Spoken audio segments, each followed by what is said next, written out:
زمنګ خلکو طلاق نه لو په دې جوړه کړی ده ویره که دا ډاکسن مې په وله که واغستو نو په ما یې دا ښځه په درو کاڼو طلاق دی علي په بارګین کې ډاکسن او د هغې دپاره دا مردار 3 ځل طلاق ورځي یو طلاقي ماله راغی یو او ما ته وایي زه پوه نه شوم د رور سم اختلاف راغی د رور سم ویل دې ښځې ته مې ویل چې که د دې رور بچي دې پرې کوټه کې پرېښي په ما باندې په درو کاڼو طلاق یې اوس اختلاف یې د رور سره راغلی دی لانجه د رور سره ده ښځې ته یې وویل چې ګوره که د ده بچي دې پرې کوټې ته را پرېښي په ما باندې په درو کاڼو به ته طلاق یې طلاق اچول څه دي دوو خاندانونو ته بم کې ښودل دي بم د دې په نتایجو باندې به سوچ کوې چې دې به څه نتیجه راوځي ستا منځ کې مهر دی بیا دې رشتې دي بیا دې منځ کې بچي دي چې دا ښځه ته طلاقې دې ښځې به څه نسبت کېږي تا ته به څه کېږي دا بچي به څه کېږي دپاره به سوچ او سمج کې د واده کولو دپاره چې 3 میاشتې سوچ کې نو که غیرت در پکې او د مور حلالي پیدا شوې د طلاقو دپاره 1 کال سوچ کوه دا وجه ده چې د رسول الله صلی الله علیه وسلم په زمانه کې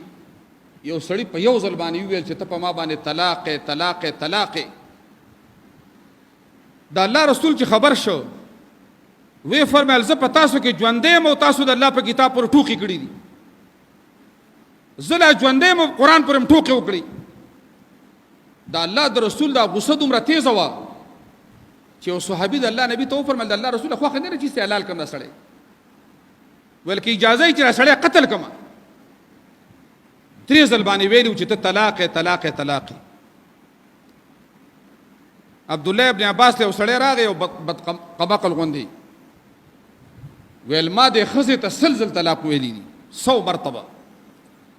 هغه ورته ویل دا 3 ځلې طلاق شوي دي او دا 7 مې کرته دې په قرآن پورې ټوکې او مسخرې کړي ظالمه د الله په کتاب پورې دې ټوکې وکړي نو چې د نکاح دپاره 3 میاشتې سوچ کې د طلاقو دپاره به روح کال سوچ کې روح کال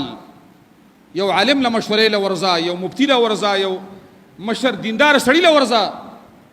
ځکه دا شی جایز دی خو د دې نتایج ډېر خطرناک دي زمونږ استاسو بدبختي دا ده چې نکاح کې دا طلاق خلک دې دپاره کوي چې خلک د ښځې سره اختلاف راشي چې د ښځې سره ورانه ده او کور دې نه چلیږي یا ښځه بد عمله ده جګړماره ده فساد پکې ډېر دی نو تاله د طلاق اجازه شریعت درکړی دی دویم یو لیونی هلته راغی قسمونه او طلاقونه خوړل جړل هم ډېر زیات او دروغ یې وویل ما ته وایي چېره ما باندې اوښې تومانچه کېښوده چې شا به طلاق ووایه شا و په 2م ځل ووایه شا و په 3م ځل ووایه موږ ویل چې که دې ظالم څه به ډېر زیاتی شوی دا خو ډېر لوی مظلوم دی چې منډه تړله ولې ووو چې لاړو د سخر ځای ته اسخر مسلمان مؤمن هغه موږ ته د نصیحت په تور ویل